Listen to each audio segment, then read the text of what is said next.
Alright, Travis Wayne Goodsell.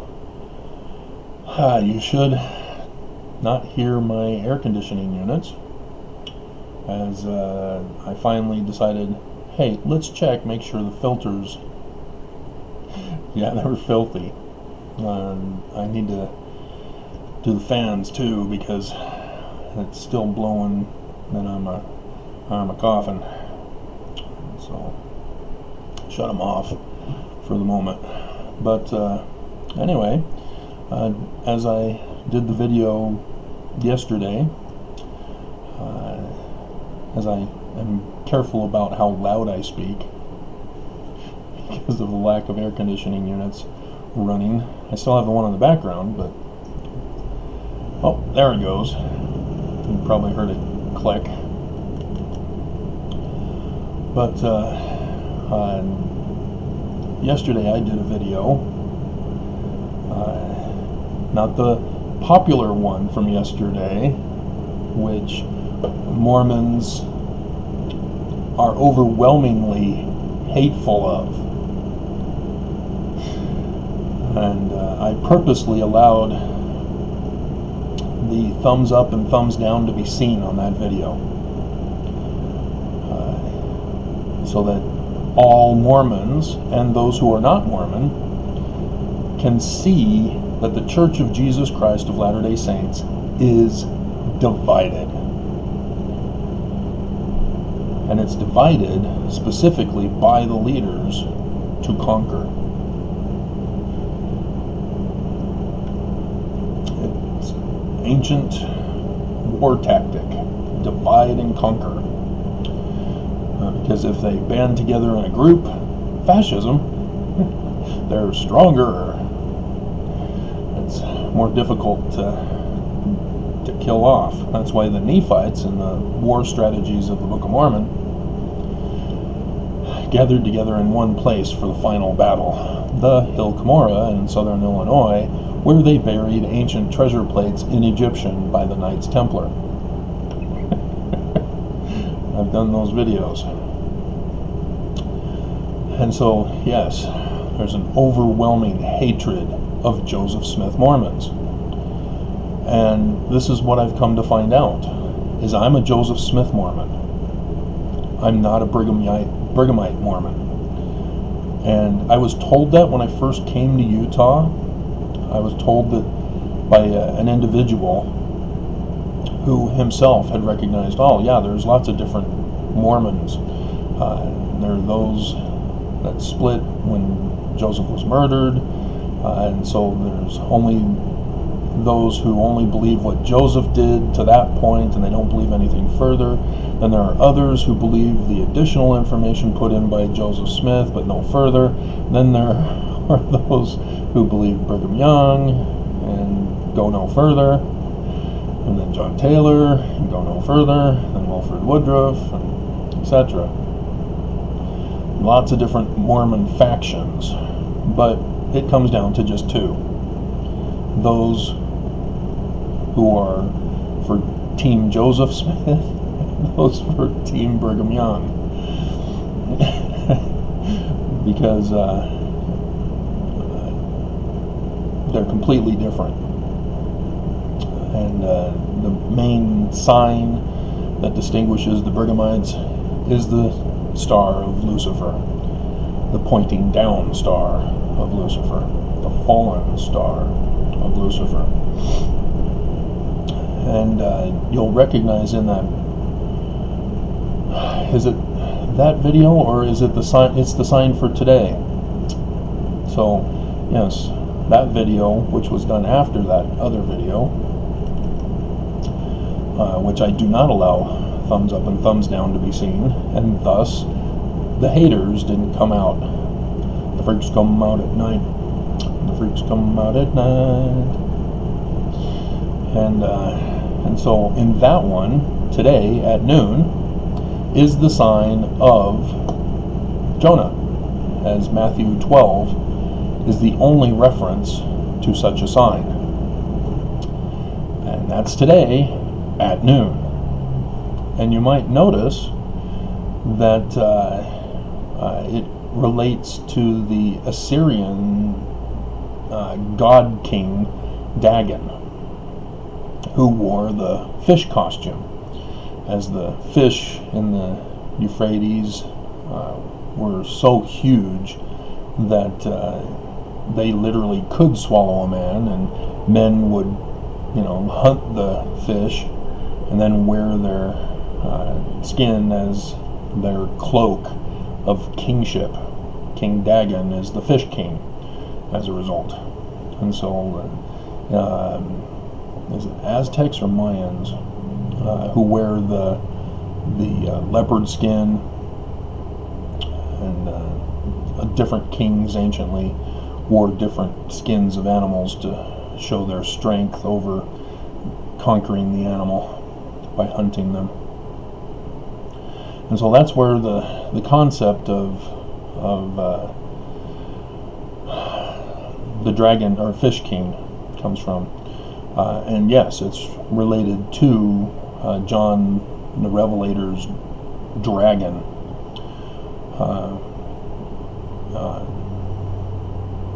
As if you're familiar, King Arthur, if you know more than just King Arthur and Knights of the Round Table and Camelot, you would know that King Arthur, his full name is Arthur Pendragon. He's the Dragon King. And it's because his father, who was the previous Dragon King, raped his mother. And thus Arthur was born to restore order through Camelot. And so yes, it corresponds with the ancient stories of the latter days, with the king to restore New Jerusalem and the kingdom of David. And so yes, he has to be born through the wicked church, the wicked kingdom. And so since we've now identified it as the last days, and that it's America, not Jerusalem, because this is New Jerusalem, and thus the Jews are not the Jews of Jerusalem, it's the religion in New Jerusalem. What's the religion of New Jerusalem? That has become apostate after the murder of their king. Yes, the Church of Jesus Christ of Latter-day Saints, the Brighamites. And so this future Mormon that Joseph Smith prophesied about in section 103, verse 16, if I have to keep reminding people because people are new each and every video I do, he not only is Mormon, he's also American. And so in Doctrine and Covenants section 1 verse 16, it still has Babylon. What's Babylon doing in there? It's not Babylon. That's a code word. And then if you understood that in 1981 they had the Doctrine and Covenants decoded as best as they could to bring out that triple combination for Mormons. And as I've pointed out, they missed a number of them that still need to be decoded. Babylon in 116 is one such word that they did not decode. So then you just go up to 14 and 15 and you see it's Mormons, because only Mormons can violate the marriage covenant, because nobody else in the world does the marriage covenant, only Mormons do. So only Mormons can violate it, thus only Mormons are being referred to. And so the other scripture in the Doctrine and Covenants that says the end of the world and the end of wickedness at the latter days will begin in the Mormon temples.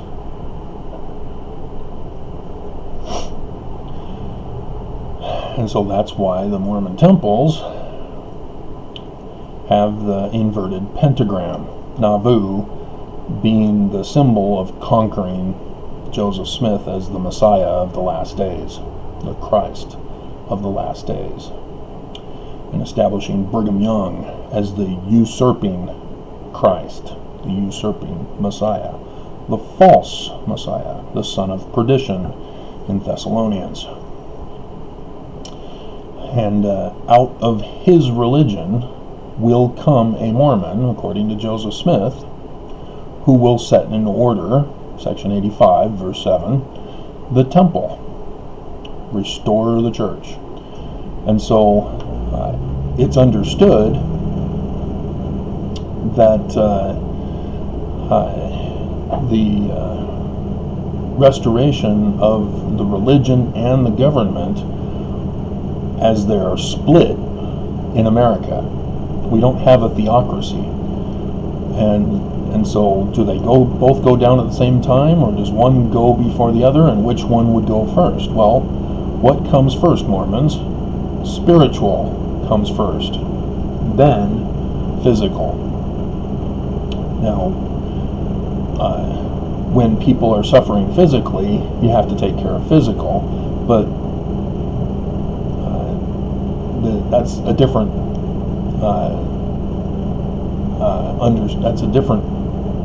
precept. And first shall be last, last shall be first, because of that precept difference.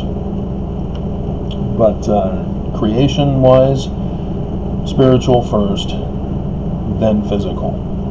Same with destruction. Spiritual death comes first, then the consequences of spiritual death is a physical death. And so the religion is to collapse first, and then the United States government. And how do we know this? Well, today's sign helps us understand the connection to all of it with the other signs that are involved. And so you may say, well, okay, how do we know? Well, like I said, the Mormon will be born through the apostate church. And it's compared to Babylon, even though Nineveh in Jonah is Assyria. And the dragon king is older than Babylon. But Assyria is not mentioned in the symbolism coding. Babylon is. And so the religion, Babylon, the great and abominable church, is led by Dagon, the fish king.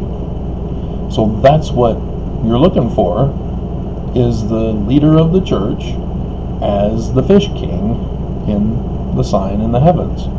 And so as the moon, representing religion, is in the belly of the beast at noon, I believe right now it is now leaving the knee of the fish king, dragon king, fish dragon king, the beast.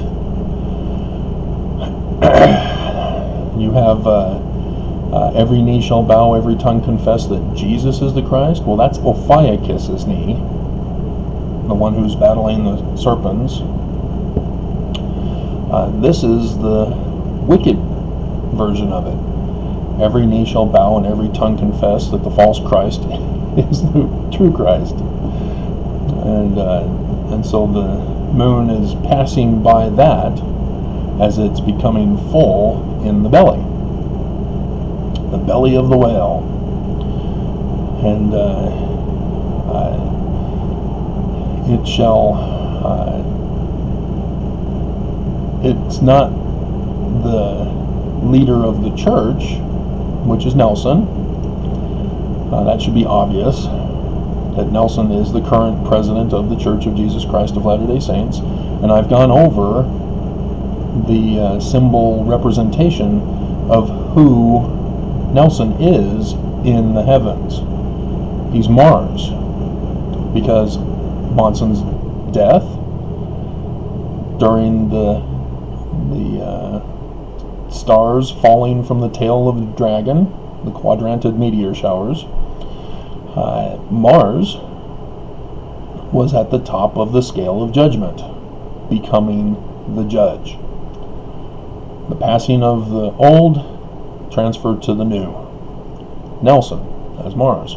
I knew Nelson was Mars before this, back in 2017, because in February 10th, during the partial lunar eclipse, when we had that Elko flood that surrounded Salt Lake City, well, in Salt Lake City, during that time, during that sign, Nelson, with his wife, was the guest speaker for Family Discovery Day.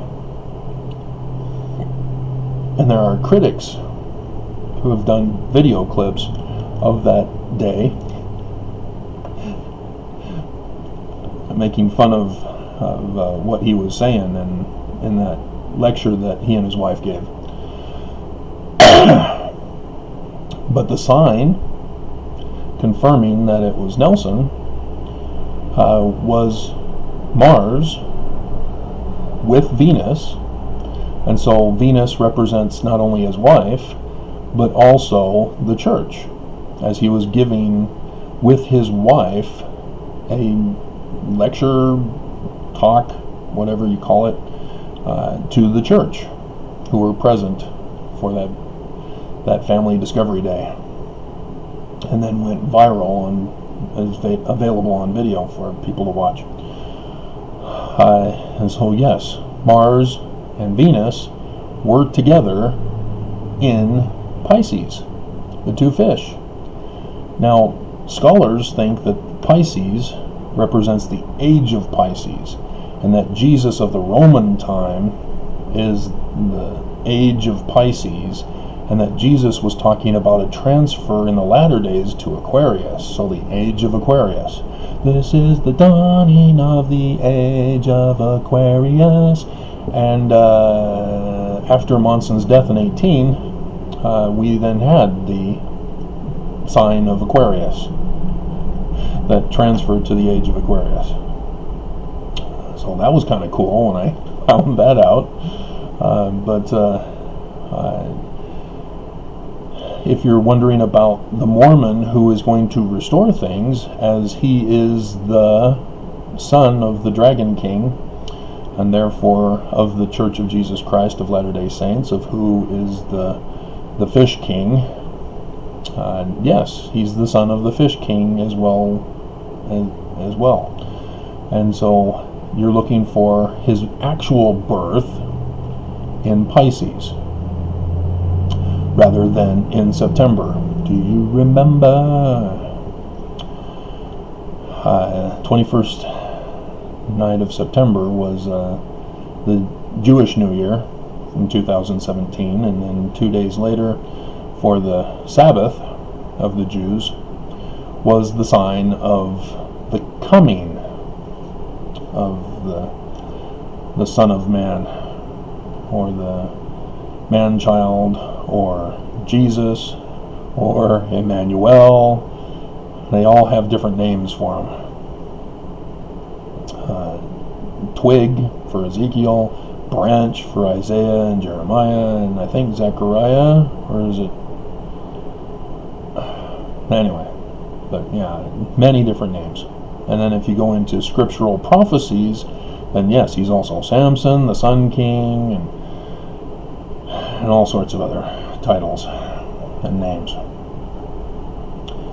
And like I said, I had the whole playlist designed and set up so that people could know who to look for, because he's got to fulfill each and every single prophecy. You can't just say, oh, well, Nelson's obviously the man-child. No, who's then the wicked leader of the church? You know, Mormons don't get it. They can't comprehend that the only reason for this mortal Messiah to come and restore things, the religion and the government, is because the religion and the government are corrupted and need to be restored. If it's not Baroque, don't fix it.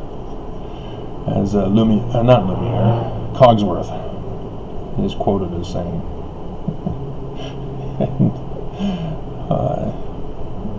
And so, guess where Mars is today, right now even, and will be so at noon. He's in Pisces again as the Fish King. And so judgment is today, the sign of judgment, as I read from Matthew, as he attempts to try to explain the prophecy by referring to Jesus who had already come, according to him. Oh God, Matthew is hilarious. But that's how you know. And so, guess what? When is the destruction of America then, as Babylon, with the goddess Ishtar at our immigration ports on Immigration, or near Immigration Island? Yes, Statue of Liberty, designed and patterned after the goddess Ishtar of the Mesopotamians, thus Babylon.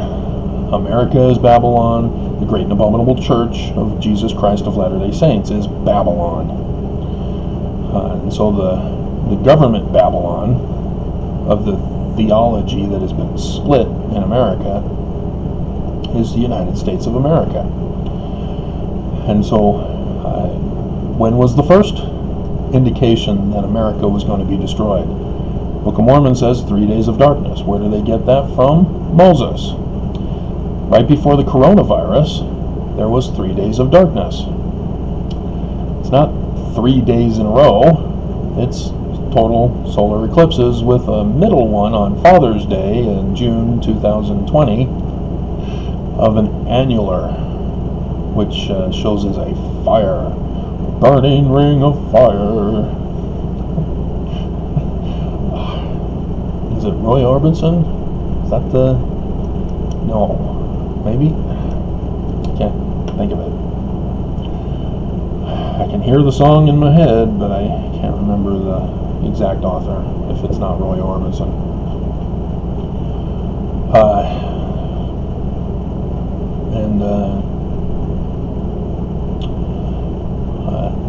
And so, yes, coronavirus is all part of the prophecies.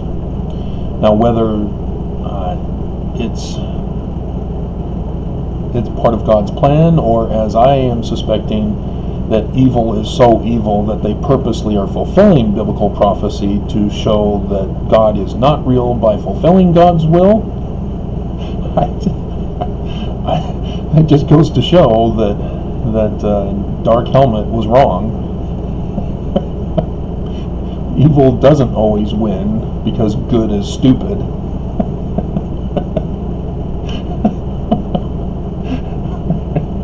Evil are the ones who are stupid because they hesitate each and every single time and allows the good guy to win the day. If you don't know Dark Helmet, then you don't know Spaceballs.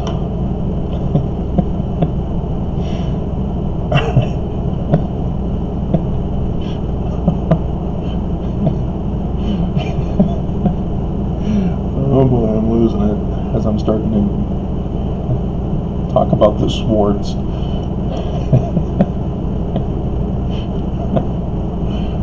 And so,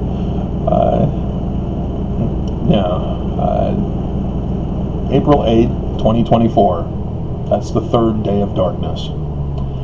Crosses America. X marks the spot. Southern Illinois. Yeah. That's why the Knights Templar intended that location for New Jerusalem. And then buried the Book of Mormon plates there in Southern Illinois, the Hill Cumorah, which all of their records were in the caves that Joseph Smith saw. Yes, that's what the Smiths were doing. They were encoding the warning message for us using the Knights Templar lore. It had nothing to do with magic and the world view. and so the enemy, whether they know it or not, and if they know it, it's because they think that they're not going to be destroyed and they're going to destroy America officially and finally on that day, though Trump has to do a lot of stuff to make sure that he remains president until then, because we're resisting pretty fairly well. We could be doing better, but nobody's really trying too hard.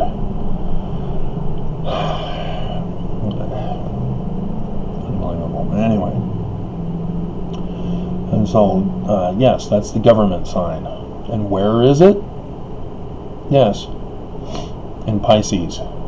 It's not in Leo, as the first one was, on Monson's birthday, and on the New Year of the religious ancient Egyptian calendar, and thus was fulfillment of prophecy itself, because that New Year on that day with a total solar eclipse has never happened. And you have to know astronomy to understand why it has never happened and will never happen again.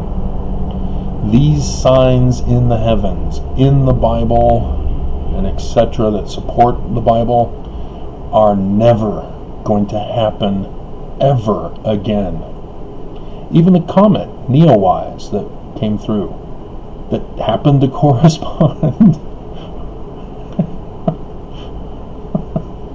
with the Latter-day Signs, as I pointed out, is never going to happen like that again.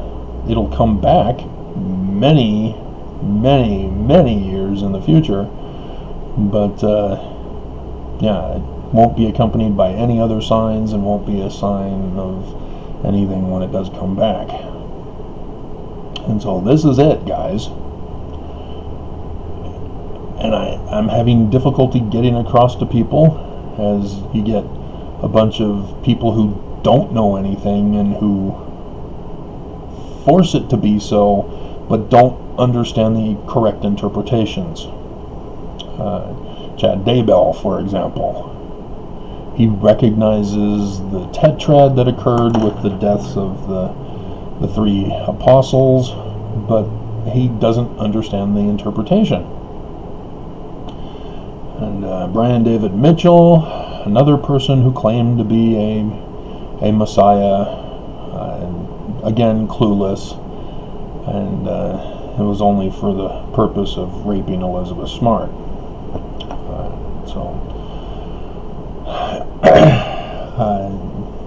Yeah. So I'll show you the pictures.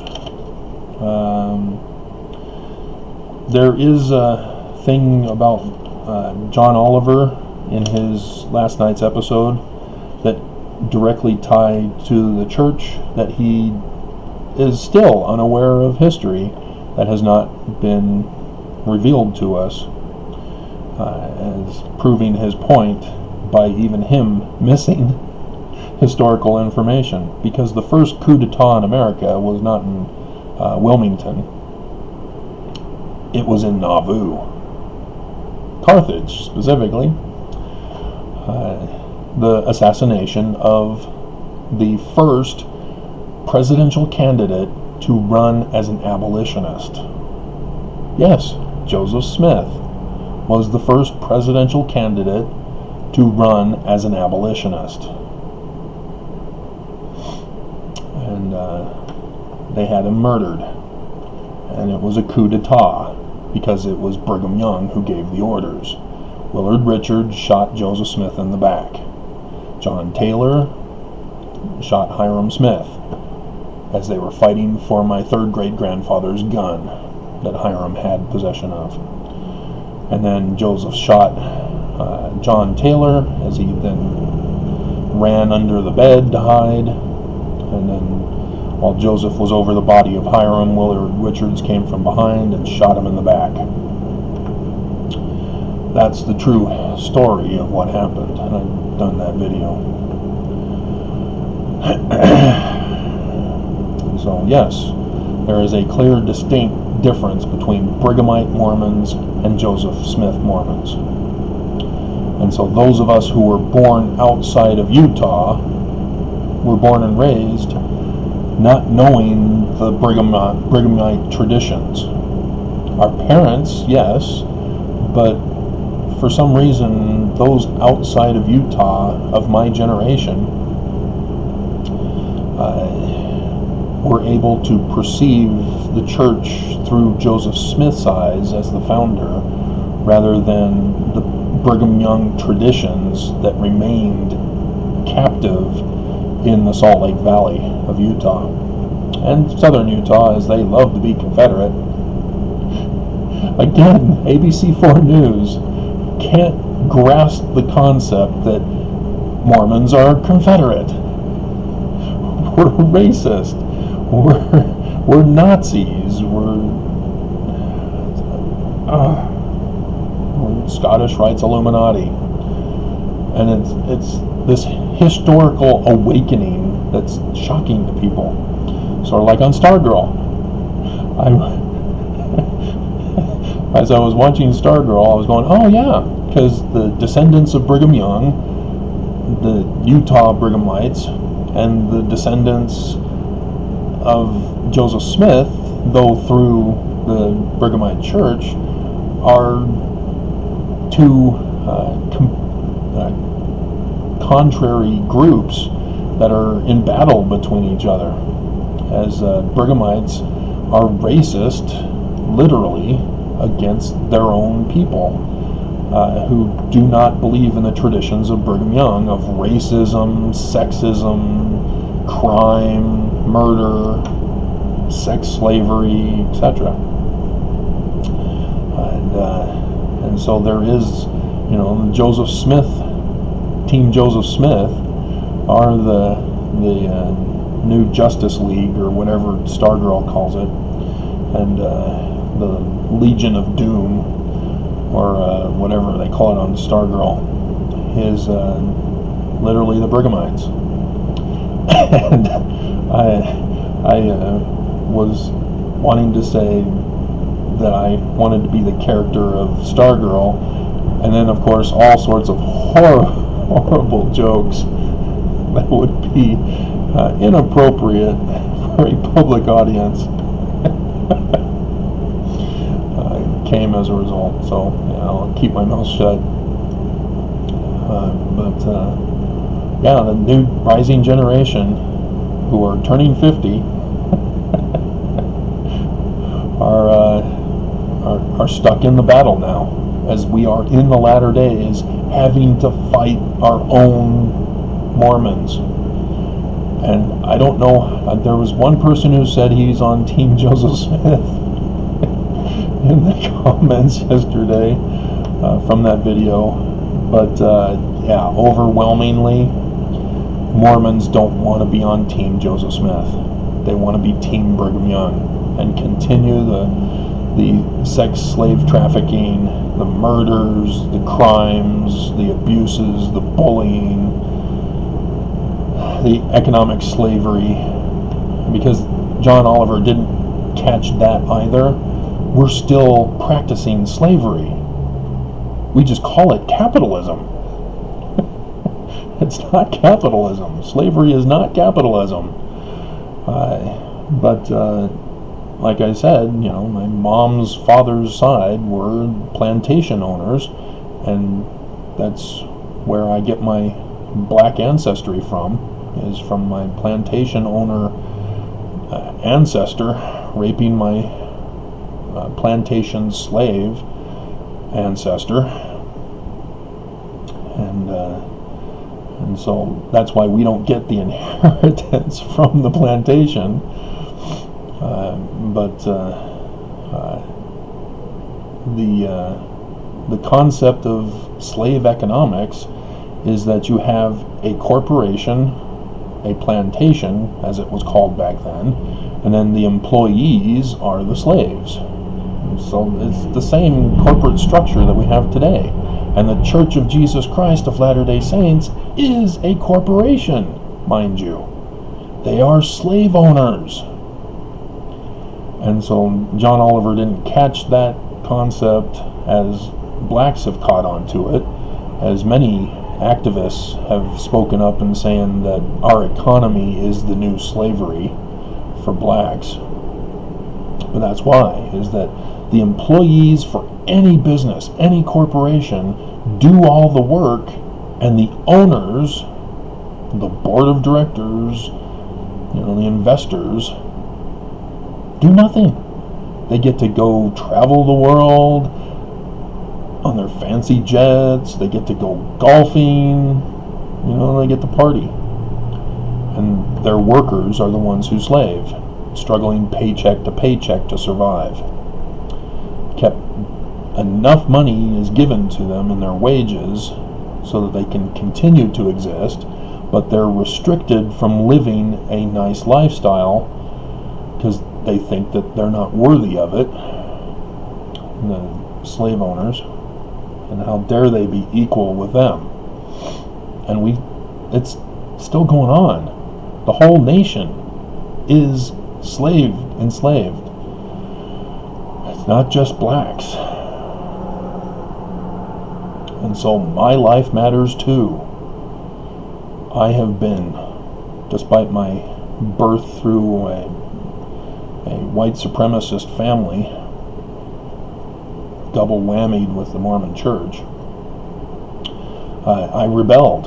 And so I was left on my own when I freed myself, so to speak, and have been struggling financially ever since.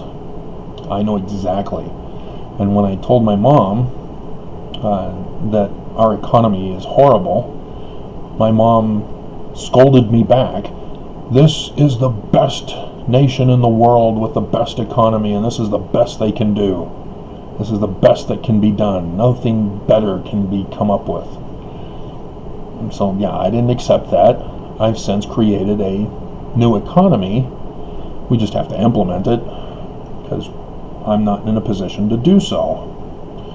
But it's real simple to do.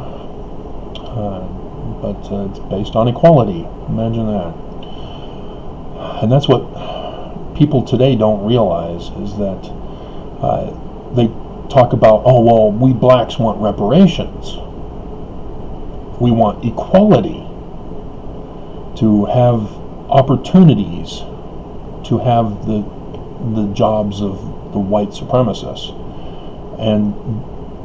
And they're not getting it, and white supremacists, they get it, and that's why they claim that blacks can't have it, is because it's not equal. Because it's slave economics, and all you're doing is changing out the white supremacist slave owners for blacks to be the slave owners instead. And it comes from the Bible. The oppressed shall be the oppressors, or the oppressors shall be the oppressed. No, you don't have to have either of those systems. There is a better way, and a third outside the box difference. We don't have to keep our economy. But you'll hear Democrats say, we have to keep our economy, we just need blacks and minorities and women to be equal. You can't create equality under this economy. It cannot exist. And nobody understands that except for white supremacists who are in power purposely to have the inequality. So we're just destroying our nation.